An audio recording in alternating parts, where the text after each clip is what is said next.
믹스커피, 지금부터 꼭 이렇게 드셔야 합니다. 의사들이 적극 추천하는 방법인데요. 믹스커피는 당뇨에 안 좋다는데 먹어도 되는 거야? 요즘 이렇게 질문하고 있지 않으세요? 결론부터 말씀드리면 어떻게 먹는지에 따라서 믹스커피는 건강에 도움을 줄 수도 있고 안 될 수도 있습니다. 그래서 잘 알고 먹어야 된다는 거죠. 지금부터 믹스커피에 대한 모든 것 알아볼 텐데요. 영상 끝까지 보시면 믹스커피의 성분, 효능, 그리고 부작용, 건강에 어떤 영향을 주는지와 사람에 따른 하루 권장량, 믹스커피와 같이 먹으면 정말 좋은 식품까지 그동안 몰랐던 믹스커피에 대한 모든 것 알아가실 수 있습니다. 제일 먼저 기억하실 게 믹스커피의 성분인데요. 믹스커피는 과연 어떤 성분으로 만들어져 있을까요? 물론 믹스커피 제조사마다 성분이 조금씩은 다르지만 가장 많이 드시는 믹스커피를 기준으로 말씀을 드릴게요. 믹스커피 성분 중에 첫 번째는 바로 프림입니다. 프림의 원료는 코코넛의 석살인데요. 코코넛 과육에서 채취한 식물성 지방을 분말로 만들어 믹스커피의 프림으로 사용하게 됩니다. 그런데 이 프림이 지방이니까 몸에 안 좋고 콜레스테롤 수치를 높인다고 하시는 분들이 계시고 식물성 지방이라서 오히려 몸에 괜찮다고 하시는 분들도 있는데요. 도대체 어떤 게 맞는 말일까요? 정확히 말씀드리면 프림에 들어있는 지방은 코코넛에서 추출한 식물성 지방이 맞긴 하지만 콜레스테롤을 대놓고 올리는 나쁜 포화지방이 맞습니다. 그런데 여기서 기억하셔야 할 것이 있는데요. 프림에 사용되는 주요 성분인 야자유는 중세지방산으로 일반적인 포화지방산과는 조금 다릅니다. 이 중세지방산은 일반적으로 체내에서 빠르게 흡수돼서 에너지온으로 전환이 되게 되는데요. 또한 일반적인 포화지방산과는 다르게 심혈관 건강에 나쁜 영향을 미치지 않고 소화에 도움을 줄 수 있는 지방산이에요. 또한 믹스커피 프림에 들어있는 포화지방은 그 양이 완전 적다는 거죠. 요플레 하나 정도에 들어가 있는 양이라고 할 수 있습니다. 요플레는 건강을 위해 많이 드시고 계시잖아요. 결국 믹스커피에는 몸에 안 좋은 포화지방이 들어있긴 하지만 소량이기 때문에 하루 한 잔 정도 드신다면 콜레스테롤 수치에 크게 영향을 줄 수 없다는 겁니다. 그리고 콜레스테롤에 대한 것도 잘 아셔야 되는데요. 우리가 식사하면서 섭취하는 콜레스테롤은 약 20%를 차지하고 나머지 80%는 필요한 만큼 신체에서 자연적으로 합성하게 됩니다. 그렇기 때문에 단순히 커피 한 잔 정도를 마신다고 해서 콜레스테롤 수치가 급격히 올라가거나 건강에 이상을 끼칠 정도의 영향을 주지는 않는다는 거죠. 믹스커피 성분 중 두 번째는 설탕이 있습니다. 설탕은 당 성분이기 때문에 칼로리가 높아서 당연히 몸에 안 좋은 걸로 알고 계실 거예요. 믹스커피에 들어있는 설탕은 정제 과정을 거친 백설탕이라서 일반적인 설탕보다 흡수 속도가 어마어마하게 빠릅니다. 즉, 믹스커피를 마신 후 만족감을 쉽게 느낄 수 있는 만큼 흡수율이 빠르기 때문인데요. 이러한 당이 소화 과정을 거치지 않고 곧바로 혈액에 녹아들게 됩니다. 왜 안 좋은지 아시겠죠? 그런데 여기서 반전이 하나 있는데요. 믹스커피에 설탕이 5g 정도밖에 들어있지 않다는 거예요. 쉽게 설명하면 우유 200ml 한 잔에 칼로리가 135kcal 정도 되고요. 단순당 함량은 10g 정도 됩니다. 그리고 콜라 한 캔의 칼로리는 100kcal 정도 되고 단순당 함량이 27g 정도 됩니다. 그리고 요구르트에는 큰 거 말고 작은 요구르트에도 칼로리가 45kcal, 단순당 함량도 9g 정도 되는데요. 그렇다면 믹스커피 한 잔에 들어있는 칼로리는 얼마나 될까요? 믹스커피 한 잔에는 칼로리가 50kcal 정도 되고요. 단순당은 6g 정도 들어있어요. 칼로리를 먼저 보자면 작은 요구르트 한 병 정도 수준이고요. 콜라랑 비교해봐도 콜라 절반 정도 수준이고 우유 200ml 한 잔하고 비교하면 3분의 1 정도 된다는 거죠. 우유는 건강에 좋다고 드시는 경우가 많은데 칼로리만 본다면 믹스커피가 더 좋아 보이죠? 물론 칼로리만 비교할 수는 없겠죠. 그 다음엔 단순당을 비교해 볼까요? 단순당이 믹스커피 한 잔에 5g이라고 했잖아요. 작은 요구르트랑 비교해봐도 절반 정도 수준이고 콜라 한 캔이랑 비교하면 6분의 1 정도 수준이에요. 그리고 우유 200ml랑 비교해도 절반 수준인 거죠. 이렇게 비교하면 요구르트나 우유, 콜라 절대 먹지 말아야 하는 거 아니야? 이렇게 생각할 수 있는데 그런 말은 아닙니다. 믹스커피가 그만큼 칼로리와 단순당이 생각하는 것보다 적다는 거죠. 칼로리와 단순당이 높으면 당연히 몸에 안 좋을 수 있는데 생각하시는 것처럼 믹스커피에 많지 않고 적은 양이기 때문에 하루에 막 5잔, 6잔씩 이렇게 많이 드시지만 않는다면 믹스커피 하루 한 잔 정도는 건강에 그렇게 나쁜 영향을 주지 않을 수 있다는 겁니다. 그러면 도대체 하루에 몇 잔까지 먹는 게 괜찮을까요? 일단 당뇨가 있거나 당이 높으신 분들은 하루 한 잔 정도만 드시는 게 좋고요. 식후 3시간 정도 후에 드시는 걸 추천드립니다.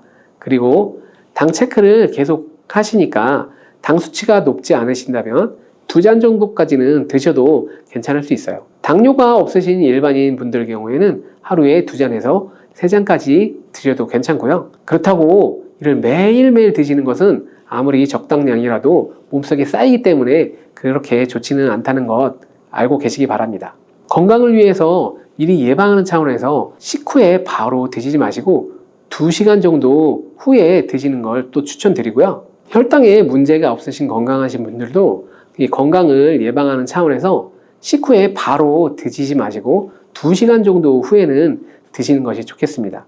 믹스커피 성분 중 3번째는 커피에 들어있는 카페인입니다. 카페인에 대해 설명드리기 전에 믹스커피도 일반 커피처럼 커피가 들어있기 때문에 커피 성분이 주는 효능이나 부작용도 나타날 수 있는데요. 먼저 커피의 효능을 살펴보자면 커피 효능 첫 번째는 암을 예방하는 데 효과가 있다는 거예요. 미국 건강매체 캔서헬스에 따르면 ITPR3라는 물질이 있는데요. 대장암에서 간 전이에 기여하는 유전자의 발현을 유도해서 도미노 효과를 유발하는 물질인데 특별한 억제제는 아직까지 없지만 커피를 마시는 사람에게서 이 카페인이 ITPR3에 대한 억제 효과를 보인다는 것을 발표했고 카페인 섭취와 대장암 재발 그리고 사망률 관계를 추적한 결과 하루 4잔 이상 커피를 마시는 환자들이 전혀 마시지 않은 사람에 비해서 생존율이 현저히 향상된 것이 밝혀진 연구도 진행되었었습니다. 이런 실험을 진행하면서 커피의 카페인에 대한 효능들이 지금까지 많이 연구되고 있는데요. 그렇다고 해서 커피를 무조건 많이 드시라는 얘기는 아니고 또 믹스커피 자체가 이러한 효능이 있다는 말도 아닙니다. 커피의 카페인에 대한 몇 가지 실험을 이야기 드린 거예요. 그만큼 너무 부정적인 카페인에 대한 인식을 변화시켜 보시라는 말씀이고요. 커피 효능 2번째는 기억력 회복에 효과적이라는 거예요. 서울대 식품생명공학부 교수님께서 쥐의 인지능력 실험을 했는데요. 쥐를 물에 빠뜨린 뒤에 안전한 장소에 도착하는 시간을 측정해 봤는데 평균 10초 정도 걸렸습니다. 그 쥐들에게 기억력을 손상시킬 수 있는 물질들을 투입하고 같은 실험을 했을 때 안전한 장소를 발견하는데 최대 40초가 걸렸습니다. 이 쥐들을 2그룹으로 나눠서 한 그룹은 하루에 3잔의 커피를, 다른 그룹은 하루 6잔의 커피를 주입을 했는데요. 그 결과 하루에 3잔의 커피를 준 쥐들은 20초로 빨라졌습니다. 그런데 하루에 6잔을 주입한 쥐들은 거의 정상으로 돌아왔고 평균 10초 정도 걸렸다고 해요. 이러한 결과에 따르면 커피가 기억력 회복에 확실히 도움이 된다는 사실을 알 수 있는 거죠.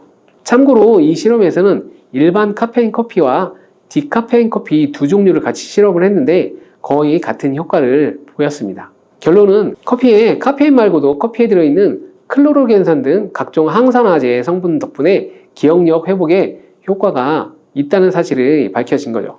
정말 놀랍지 않나요? 나이가 들어가면 기억력이 안 좋아지고 인지능력 장애가 오면서 더 나아가서는 치매가 올 수 있게 되는데 커피의 성분이 이런 질병을 예방할 수 있다니 너무 커피를 부정적인 시각으로 보시지 않아야겠죠? 그렇다고 커피를 남용하시면 안 되고요.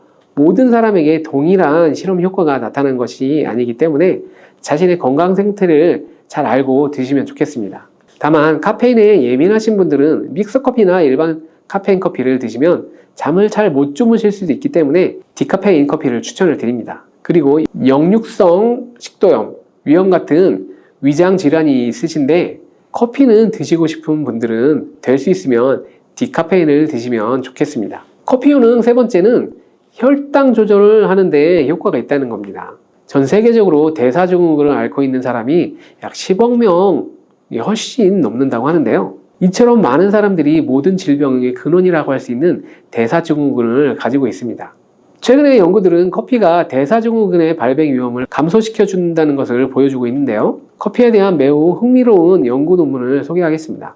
이 연구는 하루에 5잔의 커피를 마신 사람과 카페인이 없는 커피를 마신 사람을 비교했습니다. 카페인 커피를 마신 사람과 카페인 없는 커피를 마신 사람은 커피를 마시지 않는 사람에 비해 당 섭취 2시간 후 혈당이 13.1%나 크게 떨어졌습니다. 이외에도 카페인과 혈당에 관계된 많은 실험들이 존재하게 되는데요. 이런 실험들이 음료수에 들어있는 합성 카페인을 말씀드리는 건 아닙니다. 커피 안에 들어있는 카페인 같은 적절한 카페인을 드시게 되면 큰 부작용 없이 드실 수 있다는 사실을 말씀드리는 거예요. 커피 효능 네 번째는 다이어트 효과입니다. 다이어트를 하는 사람들이 운동하기 전에 커피를 마시고 나서 운동을 한다면 카페인이 신진대사를 빠르게 하는데 도움을 줘서 운동 효과를 증진하기 때문에 체중 감량에 많은 도움을 줄 수 있습니다. 뿐만 아니라 커피에는 카페인 성분이 포함되어 있는데요. 당연하게도 믹스커피에 포함된 커피에도 카페인이 포함되어 있죠. 이런 카페인은 적절한 용량을 섭취하게 되면 신체적 피로 해소와 소화기관 개선과 같은 효능을 누릴 수 있습니다.